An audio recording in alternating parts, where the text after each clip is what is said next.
Anything exciting in the news this week? I didn't really look at the news, I was in the hospital at the hospital all week, so I don't. Okay, so you weren't in the I was hospital? not in the hospital, I was Okay. at the hospital. You were at the hospital. At least you were in the hospital. Yeah, no, Right. that's tomorrow. Oh, yeah. What day to go to the hospital? It's my quarterly diabetes appointment. Translation, wait, 7 hour and a half. Yes. I don't care. I'm joking. I do best feeling. These are so scary, and it's just so. Okay, so I found this was really kind of, one of the things I like to do with history is also kind of tie it in with a little bit of leadership and stuff. This is an article I found on LinkedIn on the fact that actually you will find successful people, if you ever watch, and I always notice this with Steve Jobs, is that they always wear the same outfit. Well, there's this new study out there that basically says that we as humans can only make so many decisions a day. And your if- outfit's not one of them. Huh? Your outfit's not one of them. Right, that's what actually the premise is here. If you get up in the morning and have to think about what you're going to wear, then that's another thing now you have to think about. And therefore, that's one of those things that gives you less processing ability for you later to process on other things. So it is a really neat article. I'll send you guys a link to this. And it's basically talks about some of the famous people who always dress the same. Steve Jobs, Mark Zuckerberg, who you see in the picture here. That's, of course, the CEO of of Facebook, worth $1 billion. Of course, just the last 2 weeks, I think it was within the last 2 weeks. Anybody buy Snapchat stock? I don't know about Snapchat. Snapchat, the guy went public with Snapchat. He's now a billionaire because of the fact he came up with this great idea called Snapchat, and then went public with it, sold enough stock where he is now worth $1 billion. Mainly, he'd have to sell all of his stock to get that billion, but now he has $1 billion worth of stock in Snapchat. Of course, if that stock goes down, he's not worth as much. So this comes from John Tierney, co-author of New York Times best-selling Willpower, says, decision fatigue helps explain why ordinary, sensible people get angry at colleagues and families, splurge on clothes, buy junk food at the supermarket, and can't resist the dealer's offer to rust-proof their new car. No matter how rational or high-minded you try to be, you can't make decisions after decisions without paying a biological price. It's different from ordinary physical fatigue. You're not consciously aware of being tired, but you're low on mental energy. So even Barack Obama basically wore the same kind of suit, same kind of tie, same shirt, same shoes every day. So you never had to worry about that. Another famous person that did the same thing, Albert Einstein. So Albert Einstein was the pioneer. Of course, think about it. Up until what, the 1960s, you really didn't have much choice of clothes to wear. Oh, I picked the 60s because, in the 50s, they all wore the white t-shirt rolled up with cigarettes in them and the leather jacket, right? Oh, we're back to that. Okay. I know, it's kind of back to that. So you can see here, it's just interesting what you can learn off of some of these things. Today's was choosing a career and doing stuff. So I think this fits perfect with this week's lessons on what you guys had to cover. One of the things that I seriously want to, when you're looking for a job, that's something that you really need to look at is look at successful people. Don't envy them. Study them. What makes them successful? And I'm not saying that success necessarily means rich. you're a firefighter, right? Something like that. What can make you the best firefighter? You're being a firefighter, you're more than likely not gonna make a lot of money. You know, the chances of being rich, unless you come up with some new way of putting out a fire. But the chances of becoming rich as a firefighter are not real high. If you want to be a teacher, the chances of becoming rich as a teacher are not very, very high. So success is defined differently by everybody. Success is not about money. One of the questions I always ask is, what is the American dream? I think I might have said this before in front of everybody. What would you consider the American dream? Money and power. Money and power? That's what a lot of people think the American dream is. Any other thoughts? Is that the only one you have? No. Money and power? Little DOG So- pencil. He took my pencil, tried to pocket it. So, Ellie, you're going to be, so your goal is to become president of the United States someday, right? Okay, Money and power, right? I'm gonna live in one of your rooms then. One of No, the you're not. You can't have the Lincoln bedroom? Okay, good. At least I can have one of the bedrooms. The Lincoln bedroom is known where the president will have guests stay over. I'll It's just called live the in, Lincoln bedroom. so I guess you stay over Just- forever. Yeah, that's right, you make it a permanent resident. It was rumored that the Clintons would actually, the Lincoln bedroom was being used for campaign donations. If you gave a certain amount of money, you got to stay at the Lincoln bedroom, which is actually illegal, but that was what the rumor was. Yeah, it is ingenious, isn't it? Well, I mean, that's what you get to do, right? As a politician, you get to reward those people who help you get where you are. So, I think today, so much of today, and looking at careers and looking at what you want to do, so much of today is really focused on wealth. The American dream is I get to have money. I get to have a big house. I get to have a flashy car. I get to have a boat. That's what many people think the American dream is. That's not what the American dream is. It never has been really what the American dream is. This is why everybody today is going, the American dream is dead. No, the American dream is not dead. It's because we don't have the right definition. The American dream is you get to choose what your career is going to be. That's the American dream. See, Russia, Soviet Union, what did you get to, do they get to choose what they get to do? No. What they would do is they go, okay, you're 4 years old, everybody's gonna do physical tests, this kind of test, that kind of test. And they start going, oh, engineer, oh, teacher, oh, soldier, oh, garbage collector. Not pointing at you intentionally, just, but that's what they would do. So, you know, you had to have so many garbage collectors, so you'd be at this.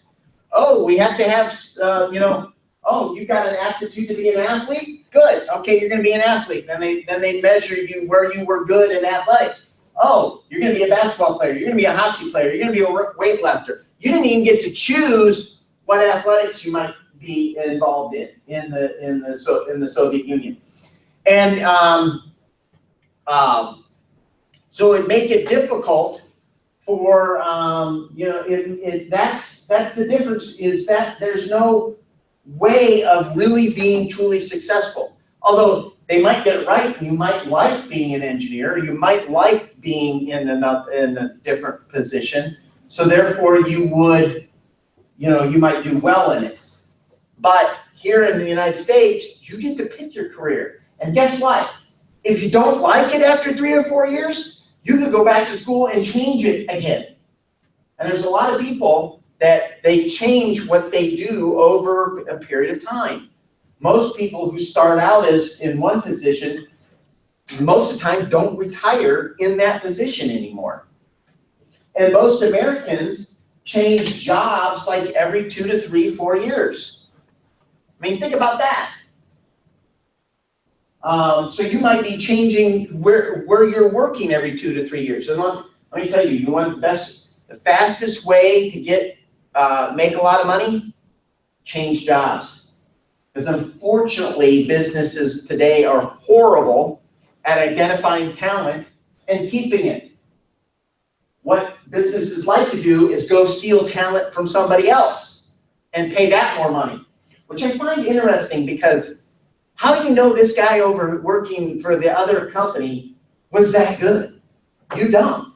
So you bring this person in that you don't know is successful. When you got somebody who's working for you, who works hard, busts their butt, but you never think about, very rarely do those companies think about bringing them along, paying for better education. But if you do look at the best companies do that, and they do it very well. They do a very good job of identifying talent and teaching it and cultivating it and making the most of it. So those of you who are going to be your own business owners, be remembering that. Go get the best. When you find the best, you keep it, you pay it well, and you help to get it improved. At the beginning of economics, we talked about HR, human resources. It's the number one reason why a company is successful. So chapter 16, changes in the labor force.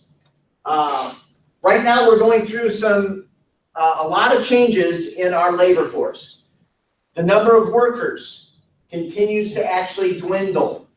This is why a lot of the big companies like Facebook, Microsoft want us to see immigration go up, not down.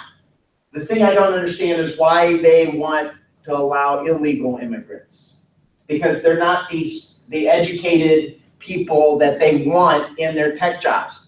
The sad thing is what we in the United States have to watch out for is there's a recent story of this one tech company that what they were doing is they were hiring foreign workers in on visas.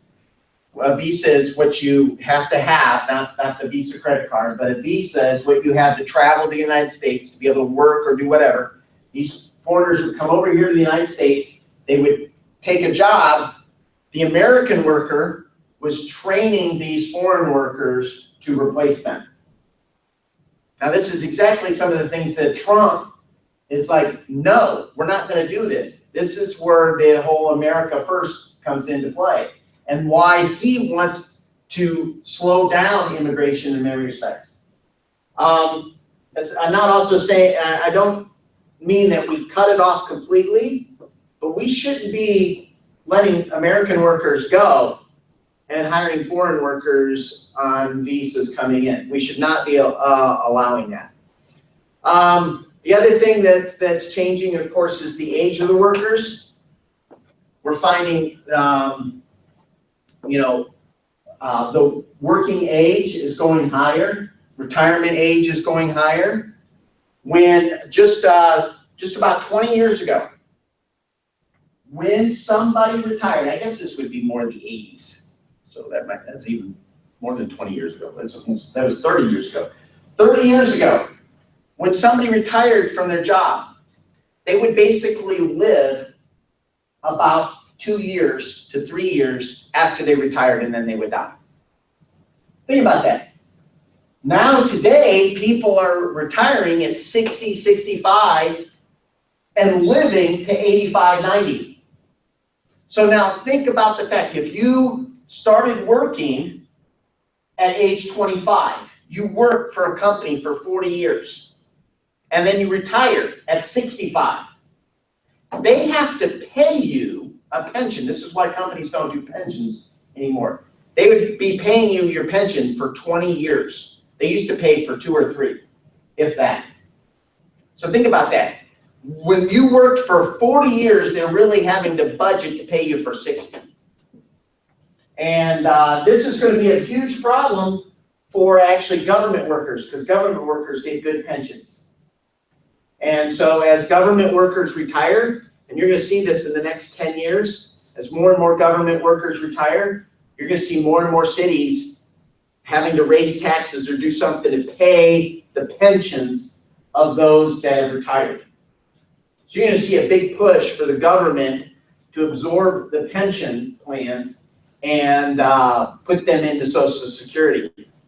And not only will they do this for government workers, they will do this for big corporations like General Motors, who would call government motors because the government bailed them out and did all that. But these big companies that pay pensions, they have some of them have $1 trillion in pensions that they're gonna have to pay out over the next several years. They don't have the money. They can't do it. So where are they gonna get it? They're gonna lobby Congress, and there's already been talk over the last 5 years that Congress is gonna take the pensions of all these corporations and roll them into Social Security. Which means that you guys, because I'm gonna be dead, you guys are gonna be paying for all of these pension plans in your taxes as you guys get older, because Social Security tax is gonna just go up. They're already talking about increasing the percentage for Social Security as well. The sex of the workers. We're finding, I think it was just 2 years ago, that the percentage of girls going to college versus the percentage of boys, girls have passed boys in the percentage of going to college. Less and less young men are going to college, and more girls are. It's quite an interesting flip. You know, girls seem to be more encouraged to go to college, and because of that, you're seeing less and less of an increase in responsibility of the boys. Especially, you guys are probably don't experience this as much because you're not in public school. But you go to public school and you will see a lot of the boys don't care. A lot of the girls don't either, but they actually care more than the boys do. And I always find it interesting with many in your guys' generation and some of the kids older than you, how many of the women are going to be the provider for the families. And I know even I have somebody I know, she's dating. She can't find a guy that has a job or can hold down a job, and it's sad. So something, ladies, if you find a guy who can work and actually wants to work, consider it. I love the TV show. There was a TV show out there called Beauty and the Geek. It was about all these really gorgeous girls who were dating these really, really geeky guys. These are going to be guys that are going to be known, the next Zuckerbergs.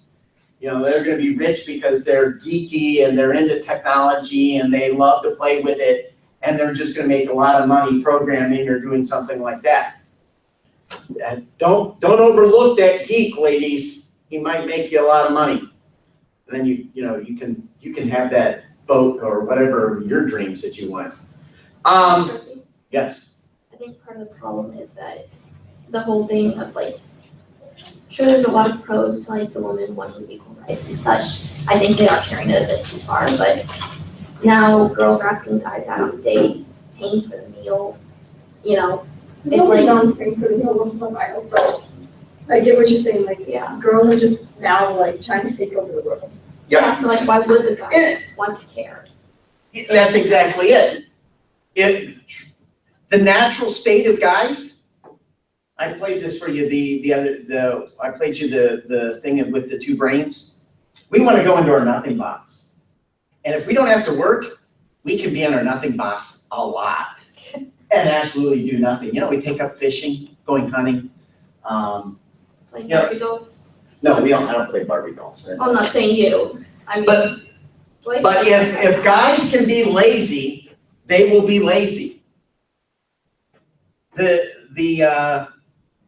What keeps a lot of men working, it's a word called responsibility. When they have responsibility and they're required to do something for it, then you tend to step up. And luckily for you guys, you probably all have parents who are putting the word responsibility in front of you a lot and making you be responsible. And I think that will be huge. I talk about this stuff and you guys are like, oh my goodness, our world is gonna be so bad. No, for those of you who know how to work and work hard, the world is gonna be pretty easy because less and less people are gonna be less and less competition. Now granted, you're gonna have to support 6 or 7 other people because they're gonna be on welfare and you're gonna be making money and paying taxes, but it'll be very easy to become richer because of the fact that you guys have worked hard and have become smart and, through your hard work. So, the other thing is, of course, we've been talking about with, I already mentioned the immigrants, migrant workers, and illegal aliens. Migrant workers, I think, one of the best things that we do is, I like immigrants. I like migrant workers. We've always, in our history book, I was just reading through it today, talking about, again, the idea of immigration. We are really, in many respects, a nation of immigrants that has a unique American culture. What we need to guard against is the changing of the American culture. We need to assimilate immigrants into the unique American culture, and then we're good. Migrant workers are great because what do? They come up here, they work, but they spend money, and this is good. The one that we need to worry about is illegal immigrants because businesses will take advantage of them. And I like actually the word illegal aliens because they're not immigrants, they're illegal aliens. Again, this is how the use of language to manipulate you is being done. So, types of occupation, white collar workers. What's a white collar worker? Someone that wears a white shirt. Right. What is that? Most people don't wear a white shirt today, so what does that really connotate? It's the Businessman, it's Anyone that management. should wear a white shirt with a Right. We kind of changed that from white collar to more management is what we would call it. Yeah. And then the blue collar, we still kind of call it blue collar. Why do you think they were called blue collar? blue jeans. Blue jeans? A lot of cases too, they would be, you go work for some place like Goodyear, you got a uniform. Guess which color it was? Blue. So you got a collared shirt because you'd get dirty and they didn't want to give you an allowance for a uniform allowance, and you didn't want to go in there and work on a dirty tire and get junk all over your own stuff, so they paid for a uniform for you. Neat thing about that is you come in, you put on your uniform, you come out when you're done, change into your clothes, throw the uniform in the hamper, and somebody else did the laundry for you. Your wives loved it, or your husbands loved it if they were at home. Service occupations. What's a service occupation? Like a waiter or something? Waiter. What about a flight attendant? Service accepts, right? Flight attendant. Is a flight attendant service? Yeah. Pilot. Yeah, but it's more of, it's not really a white collar, it's not really a blue collar, it's really a service. Right, so a service occupation is somebody who provides a service. They don't give you a tangible product. The pilot doesn't give you the plane when they're done. Although that would be nice. I'd love to have my own 747, but hey, it's awfully expensive to maintain and stuff like that, so I couldn't afford it. Unless you guys are willing to raise money for me. No. You think we could raise enough? No, probably not. Would that be kind of cool to have a class plane? Doing that drink today. Farm occupations. So we look at farm differently, mainly because it has different requirements. It's very similar to, typical blue collar would be in a factory, a farm, of course, you're out on the farm, or an orchard, or anything like that, or livestock, or anything that would raise that. So there's different things that you have to do. Anybody here wanting to be a farmer? Yeah. Yeah. I figured you were gonna have a big ranch in Texas with a lot of cattle. Changes in occupation, where goods and services are produced, the aging of society, and how goods are produced. Because of course, like what Trump says is where we have all of this stuff being made in China, then we have less and less manufacturing here in the United States. Of course, his push is that we have more and more manufacturing here in the United States. Also with the baby boomers retiring, more and more of the baby boomers are retiring. I think I'm just right on the edge of the next generation under baby boomers. So the more and more of those will be retiring. They're actually saying, and there's a lot of concern with the baby boomers, that it's really the baby boomers that are keeping our economy afloat, because they were able to save a lot of money, very successful from the 80s, developed a lot of wealth, developed a lot of things that they have. They are now all the grandparents to you guys and the parents to like myself.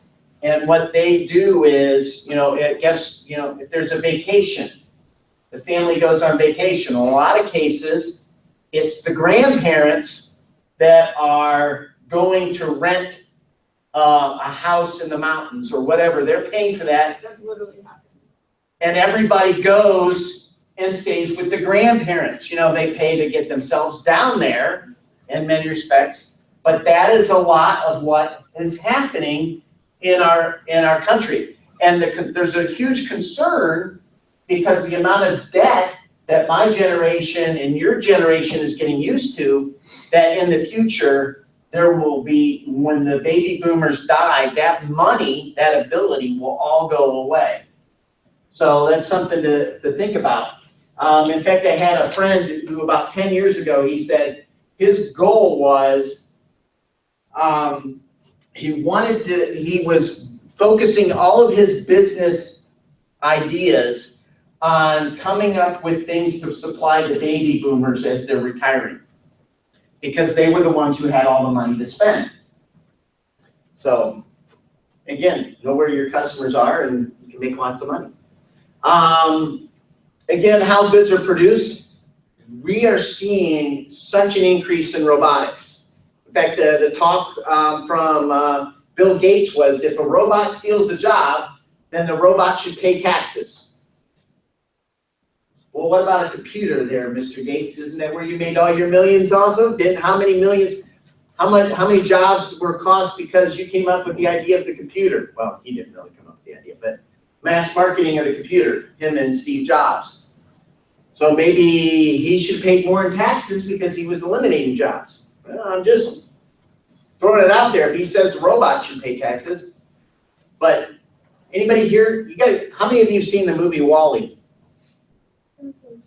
Oh my goodness, if you haven't seen the movie WALL-E, watch it, because I really do think, minus the Earth destroyed type view in the movie, it is a great depiction of what we could possibly be like in the future, because robots and automation will control everything.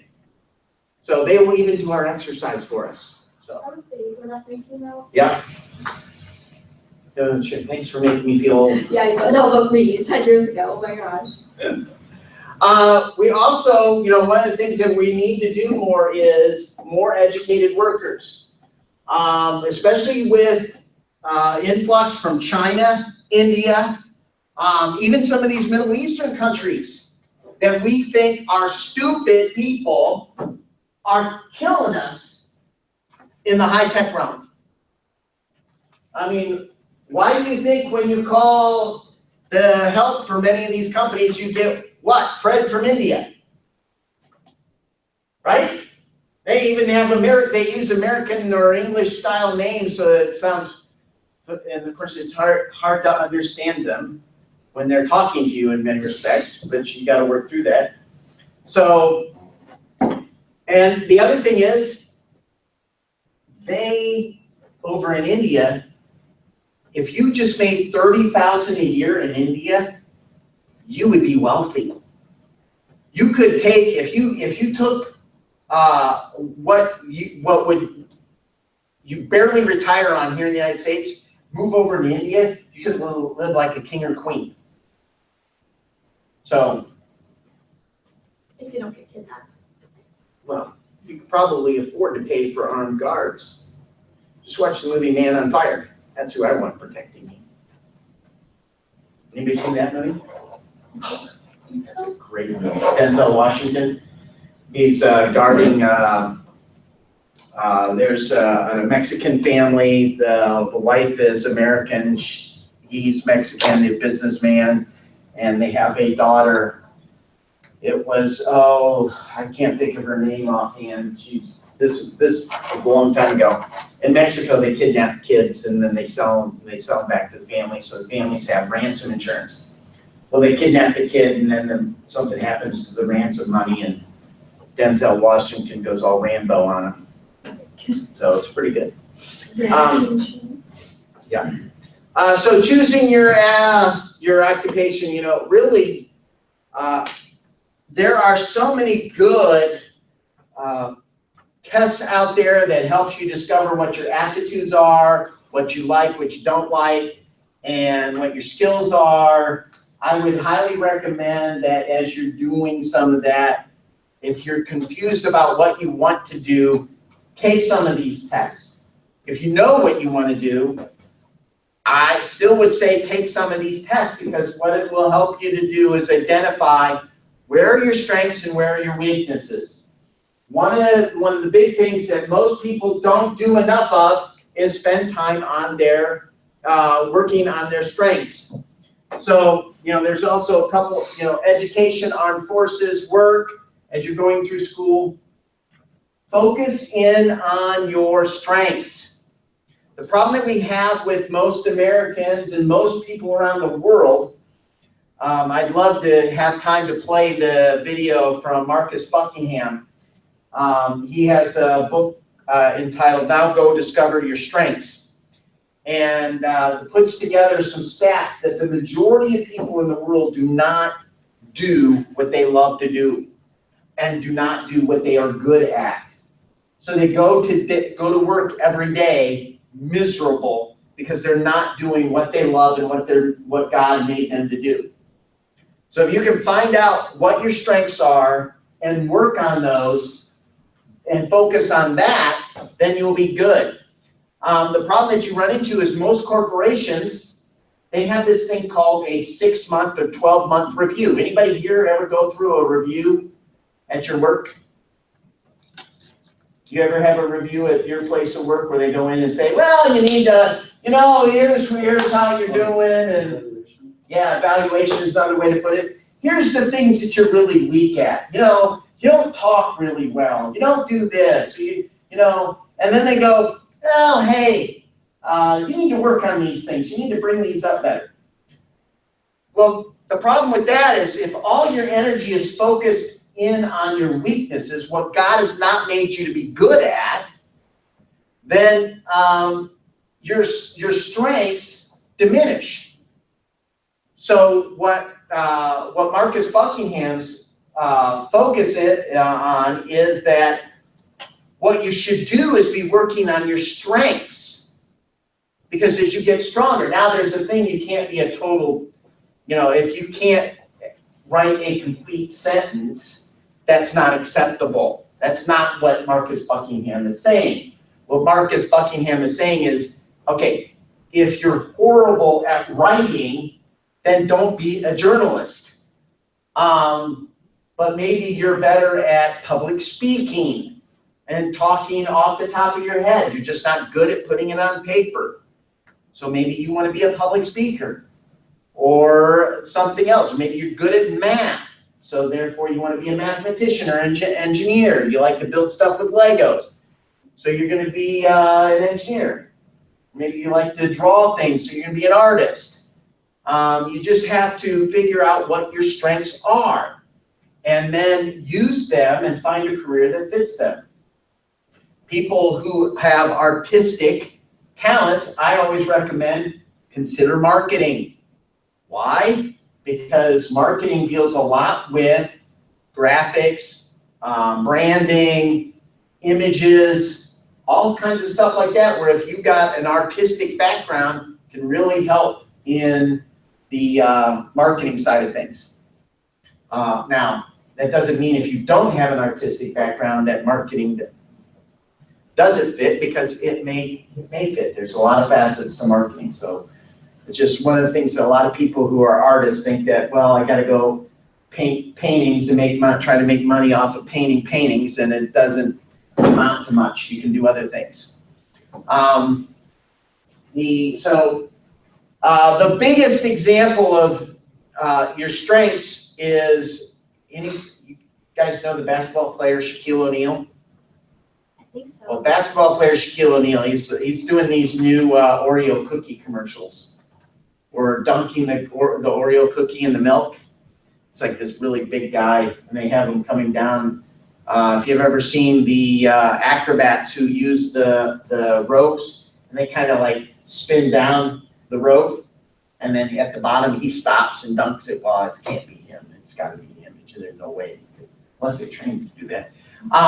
But he was a horrible free throw shooter. In fact, they had this thing when he played basketball in the NBA. They came up with this phrase called hack-a-shack. So when the game would get on the line or it was a close game, the other team would just immediately foul Shaquille O'Neal because he would make like 50% of his shots. And well, if you went by this idea of the fact that, well, Shaquille, you're very bad at free throw shooting. You need to concentrate on free throw shooting. If he spent all of his time working on free throw shooting, he probably would not become or would lose being the dominant player inside that he was, because what they would do is they would throw it into him and he'd have like 3 guys hanging on him and he'd still go up and dunk. He was so big. I mean, he was that strong, that powerful on the inside playing basketball. So if you ever want to see, just Google Shaquille O'Neal and you can see some good highlights of what he could do. He actually played for the Cavs for a year. When LeBron was first year, he played for the Cavs 1 year. Also played with Kobe. So, chapter 17, finding a job. There's so many ways of finding jobs today. It's continuing to change. The best way is networking with people, getting to know people in the industry that you want to get into. Yes? What is LinkedIn? It's like, I had an older person ask me the other day, he's like, are you on LinkedIn? I'm like, LinkedIn is that article that I showed you earlier from Zuckerberg is from a website called LinkedIn. LinkedIn is the Facebook for business. It's really a way of recruiters go on there all the time, look at your profile. You can look up people's information. It's a way of professionally networking with people. The problem I have sometimes with LinkedIn is all I get is sales guys wanting to link up and network together because they want to sell me something, and it's like I don't really, and it's really business to business type stuff. So I get a sales guy who wants to link up because they're selling security software and they want the chapel to buy security software. So you can pick and choose who you're linking with. And it's a great way of showcasing your skills and talents, what you've done career-wise. You post your resume up there, and it's a great way for people to see information about you. So if you're out there looking for a job and you post you have your resume, you can have a more detailed information on LinkedIn. Plus, if somebody goes and looks at your profile and they're a recruiter, they might be able to see who you might know and then call people up for references with who you're linked up with. So just some different things. LinkedIn, probably as you get to be more and more professional, I would highly recommend working on getting a LinkedIn account. The other thing is, Facebook can be a huge detriment to you, especially those of you going off to college. Those pictures of you partying and drunk on the floor might not help you get a job. Trust me, if you have a Facebook profile, Right now. if you have a Facebook account and you go to get a job, guess who's going to check out your Facebook account? That potential employer. And there are people who have not gotten jobs because of what they post on Facebook. So if you have this idea of posting some naked picture of yourself on Facebook, which I know none of you will, don't do it. Because, it's just not going to help you. Yeah, unfortunately, too many people post too much information on their Facebook account, and it can come back to hurt them. Also, can hurt you because your political beliefs. So if you're posting something because you're a Christian, that can be deemed anti-gay or anti-women or whatever, because you say that a woman should submit to the authority of her husband, and you post that up there. That can hurt you too. So it's not just a stupid picture. It can be what your views are politically on things. So you need to be very, very careful about what you post. The other thing is personal blog, website. There must be 20 now job search sites out there. Monster, Indeed. There's a couple other ones that are out there. There's just so many of them, I can't keep them all straight. The thing that you'll need to know, of course, about applying for a job, always, even if it's an online job, put together some sort of cover letter. The cover letter is basically to show that you've actually read what they're asking for. And you put in there, hey, I make a good person for this job. Here's why. You're asking for these requirements. This is how I fit those requirements. It's not your resume regurgitated. It is actually called a cover letter. Go on the internet. There are so many samples. It is unreal.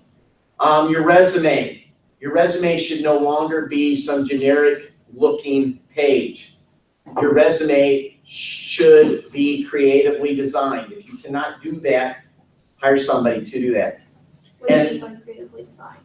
It should look really, really nice. Like It picking used to be- flowers everywhere? Or It used to be that a resume would be just,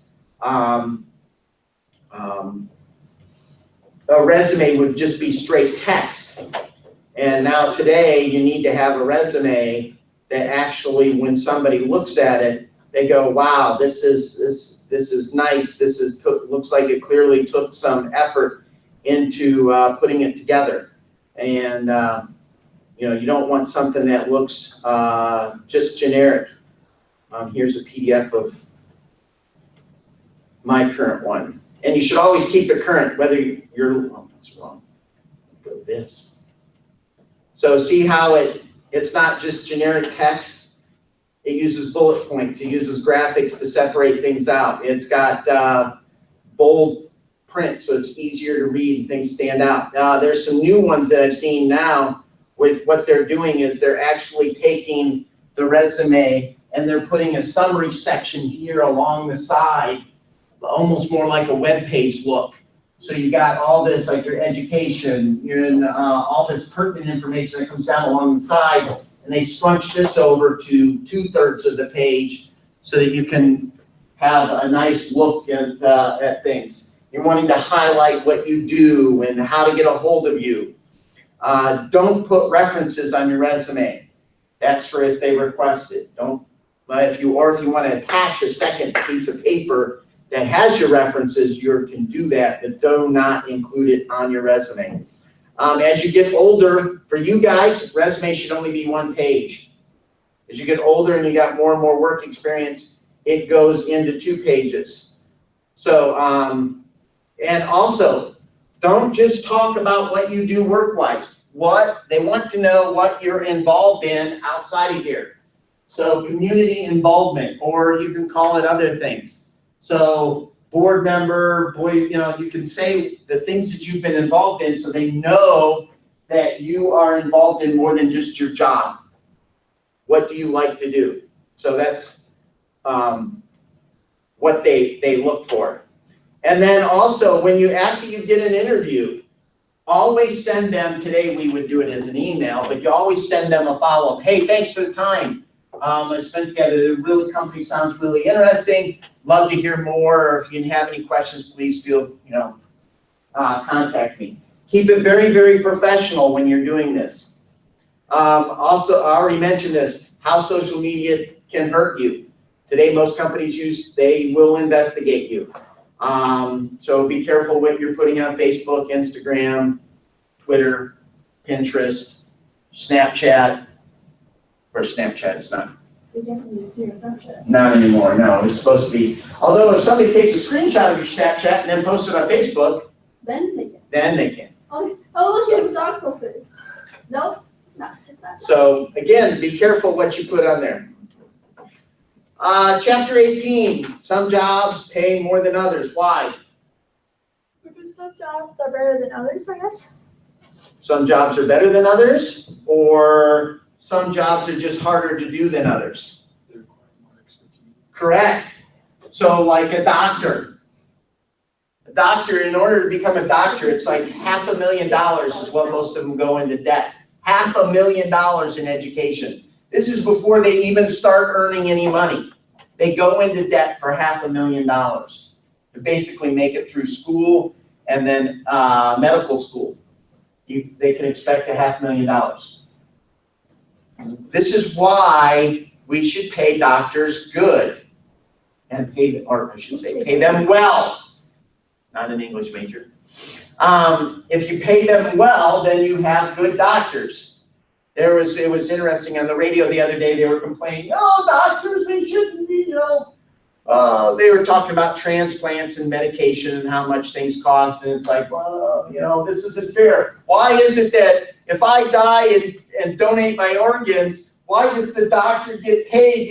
Shouldn't he be donating my time? And I'm like, do I really want a doctor who's donating his time operating on me? No, I want to actually pay the best doctor to do the job.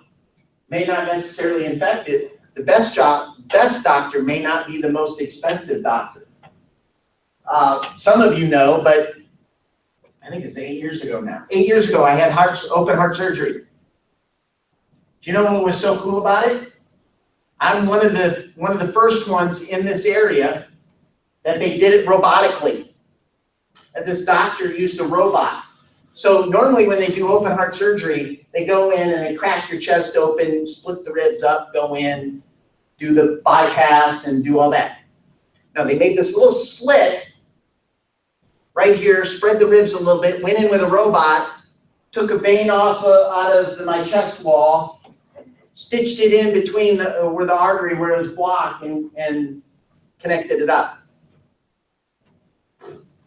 Genius. That's the kind of guy I want doing surgery on me. I don't care if it costs couple extra $1,000, I'll pay it. Saved me probably 6 months recovery time, because when they crack your chest open, you can guarantee it's usually like 6 months to fully recover. I was back to work in a month. So, Wow. technology, good. So law of supply and demand. Reason why LeBron James gets paid all the money he does is because how many LeBron James are out there playing basketball? 7. One. And that's why he is paid the money he is paid. Oh, course, they there's divide by 7. There's a few other people that get paid a lot of money to play basketball as well. Who do you think should get paid more, a doctor or LeBron James? LeBron. So, the thing is again, it's not just law of supply and demand, it's the law of what the people do for you as well.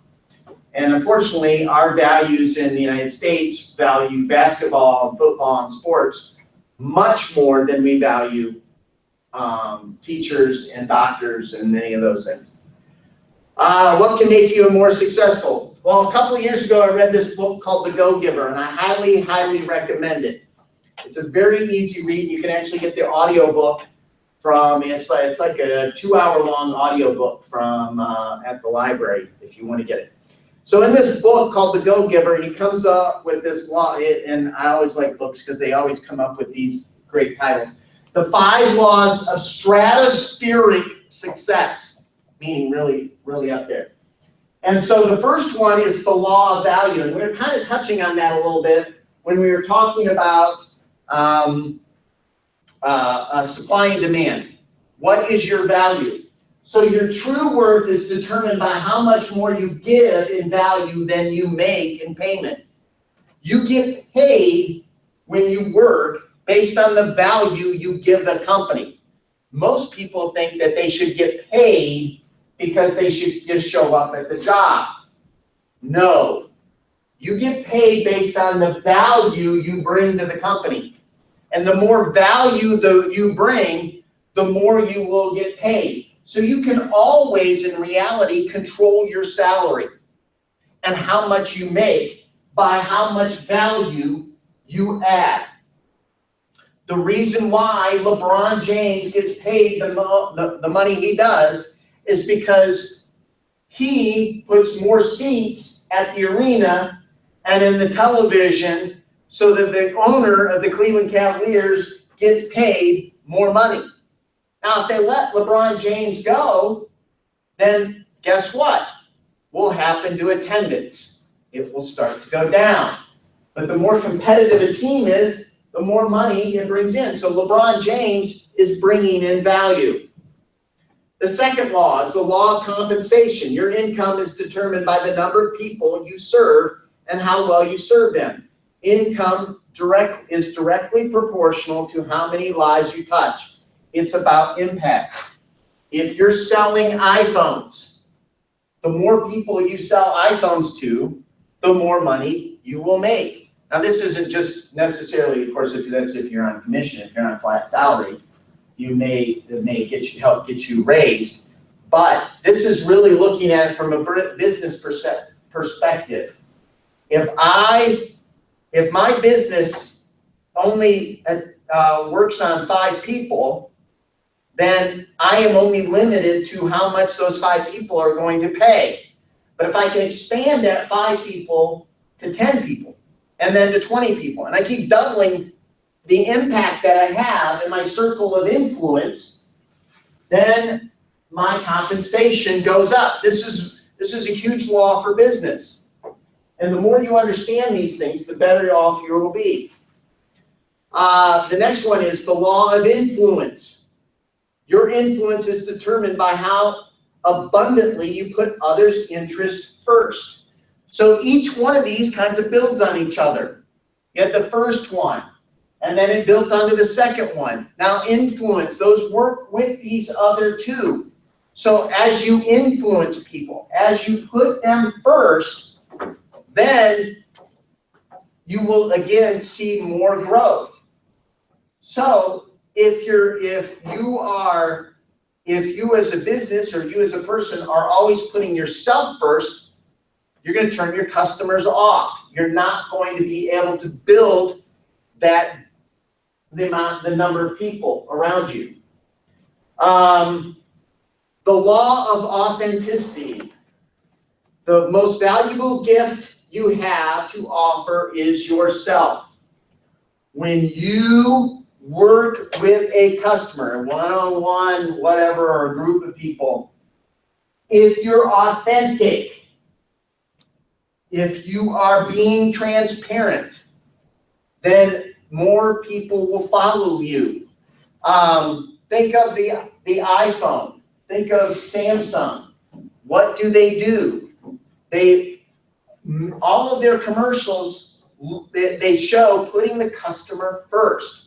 That they see themselves as the customer as the most important thing. This is what they're doing. They're not putting themselves first. They're not saying, hey, buy our phone because we're the coolest. No, they're saying, hey, you can be the coolest if you have our phone to help you be cool. Do you see the difference? And then the last one is the law of receptivity. The key to effective giving is being open to receiving. Most people are not open to learn. Most people are not open to criticism. Most people are not open to even getting gifts from other people. They don't want other people's help. And a lot of times too, you need find a mentor. Always, always have a mentor.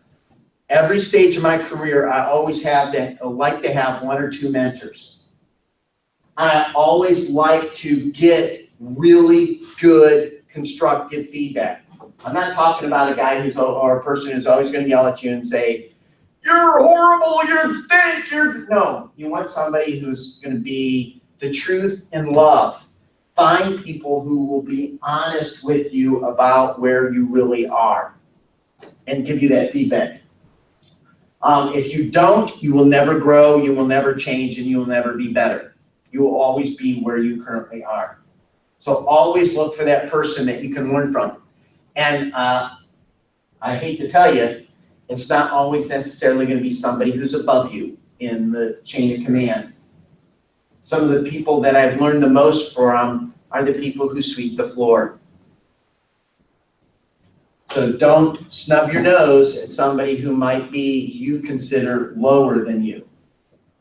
Always look to everybody that there's something everybody has to offer and something that you can learn from them. And when you do that, you will open up yourself to some amazing possibilities.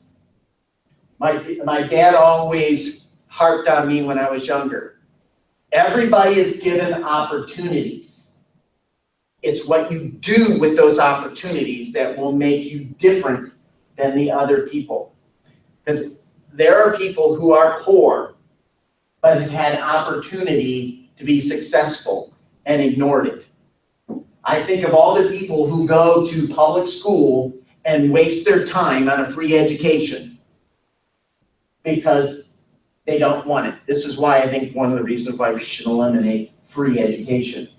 Because I'll tell you what, if the parents had to pay something for it, you darn well guess that little Joey would be paying attention in class a little bit more, right? So, again, be open to receiving. There's so many good books out there that you can read. First Ask Why, Quiet, which is, if any of you are introverts or want to understand introverts, read the book Quiet. Simon Sinek in his First Ask Why, I think that's the name of it. Marcus Buckingham, Now Go Discover Your Strengths. The book, The Go-Giver, which I just was going over. If you can read those 4 books, will put you light years ahead of everybody else. The other thing that somebody told me is, want to be an expert? Read 1 book a month. 1 book a month. Think about that. 1 book a month. Within a year, you will have read 12 books. Do you know what the average person, how many books the average person reads a year? I hate reading. I know. Then get the audio ones. Yes, yes. Listen to them in the car. Whenever you're in the car. Yeah. I read books in one day. Yeah, I was seriously. Well, see, that's the difference. That's the way most people are. You have to decide, being successful and being where you want to go requires, number 1, sacrifice. Are you willing to sacrifice some of those things, some of that enjoyment for future benefit? Opportunity cost. We learned about that a couple chapters ago, right? What's the opportunity cost? Well, opportunity cost of listening to this book or listening to music. I know, there's times when I prefer to listen to music. So, okay, that's all I have for today. We will see you guys next week. I have to show you this picture. Okay. I want to know if you're teaching next year. Oh, I want to know if you're teaching next year. Yes, but I have not been told what I'm teaching. She was just curious. It could be, there's talk of history,